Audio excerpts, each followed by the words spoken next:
Ер адамның алдын неге кесіп өтпейді? Бірде көлік күтіп жол жиегінде дүкен алдында тұрдым.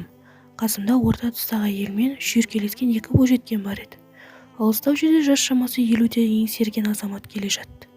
Кенет жолдың келесі қапталына такси тоқтады. Арғы бетке баратындар болса, 100 теңгеден ала кететінін айтып қол бұлғады. Екі бойжеткен жан-жағына қарамастан жылдам жүгіріп мініп кетті де, әлгі орта жастағы әйел қыдырып қалды. Ойымда еш нәрсе жоқ.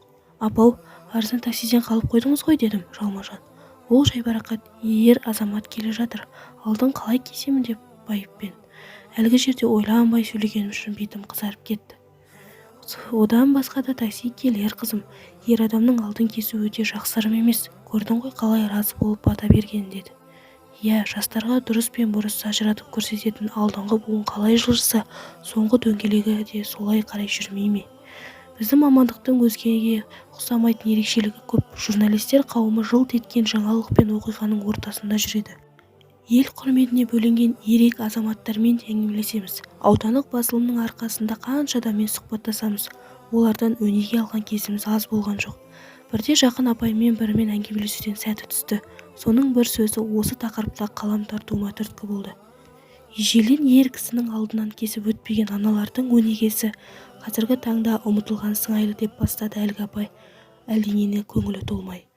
Қоғамда ер кісімен текетіресіп сөз таластырған әйел заты көбейіп кетті. Бұрынғы аужалықты аналарымыз, нәзік жандылар ер азаматқа сыпайы сөйлейтін.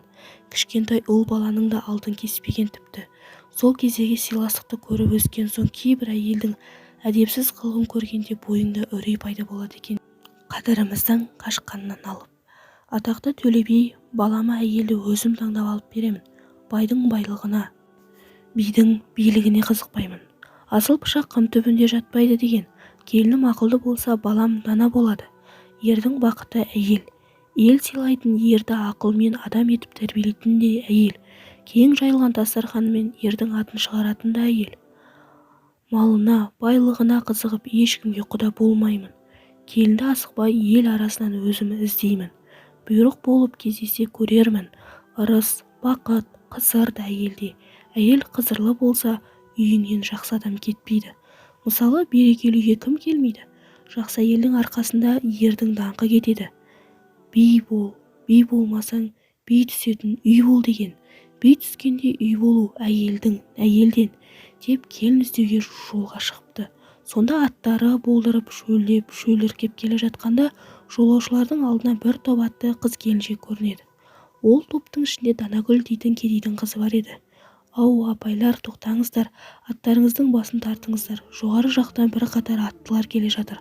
Алдынан кесе көлденең өтпейік. Үлкендердің алдынан кесу өте дұрыс болмайды. Олар ел, жер қорғайтын ерлер. Кім біліпті, араларында асқан ақылды данышпан қариялары, ашулы, арынды батырлары бар шығар. Ер сыйлаған есікте қалмас деген. Әлі-ақ бәрімізге бір-бір үйдің иесі боламыз. Шапағат жақсылығы тиер. Үлкен кісілердің батасын алып, алғысына бөленейік. Апалар, аттарыңыздың басын тартыңыздар, тосып тұралық. Атты кісілер алдымыздан кесіп өтсін. Содан соң жүрсек те ауылымызға жетерміз, деді Данагүл. Жол кеспей өздерін күтіп тұрған Төле би алыстан байқайды. Жақындап келгенде аттан түсіп сыпайы сәлемдескен Данагүлден не үшін кідіргенін сұрайды. Сондағы жауабына разы болған Төле би оны бір ғана қасиетін-ақ келін қылып алуға бел буыпты. Ер азаматқа деген ілтипат пен сыйластық жайлы бұдан кейін не айтуға болады? Бұндай көрегенді қасиеттер азайған, дүниеге алаңдайтын уақыт болды қазір. Соның маңыздысы отбасы жылуының әлсіреп бара жатқаны. Әйел ерге қараса, ер көкке қараған. Өйткені ер адам қуат күшті Тәңірден алған. Әйел мен ердің айырмашылығы жер мен көктей деп осыдан айтады. Көктен найзағай ойнап жаңбыр жауса да, жер бір қалыптылығын сақтайды. Өйткені жер мен көк арасындағы үйлесімділіктің негізгісі жер қалып отыр. Жер мен көк үйлесім тапқандай, әйел мен ер сондай қалыпта өмір сүру керек. Әйел еркектің беделінің жоғары болуына мүдделі. Азамат мал тапса, әйел бала табуға жаратылған. Кеңес үкіметі кезінде ер әйел бала шаға тең құқықта деген тәрбиемен сусындап өскен қазіргі ата әжелердің тізгінінде босатып алғаны рас. Соның салдарынан бала мен келіннің ұл мен қыздың еркін құқығы көп жағдайда кісіліктің не екенін, үлкенді сыйлау, алдын кесе өтпеу, кішіге ілтипат көрсету, иманды болу секілді әдеп-ғұрпымыздың ескініп сарқын шағы артта қалғандық деп түсініп, асыл қасиетімізден айырылуға шақ қалдық.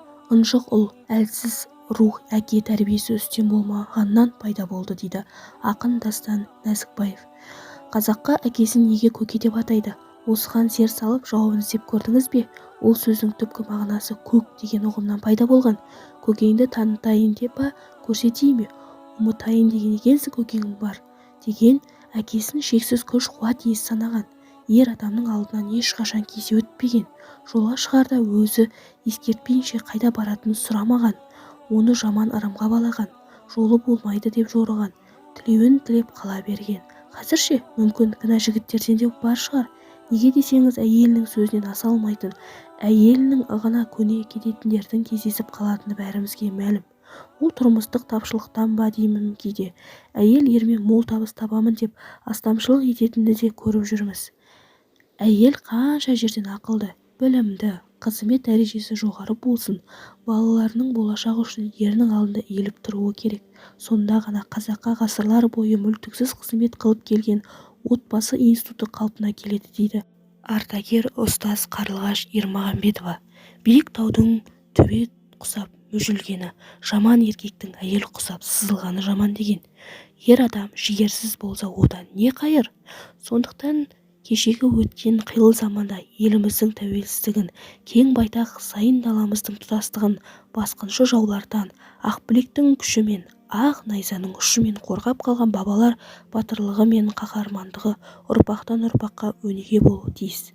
Ер азаматтың тұлғасы тек соғысқа ғана емес, күнделікті өмірде де дараланып тұрса ғанибет. Гүлжанат Әмірқызы. Оқыған Дүйсен Гүлдана. Баршаларыңызға рахмет.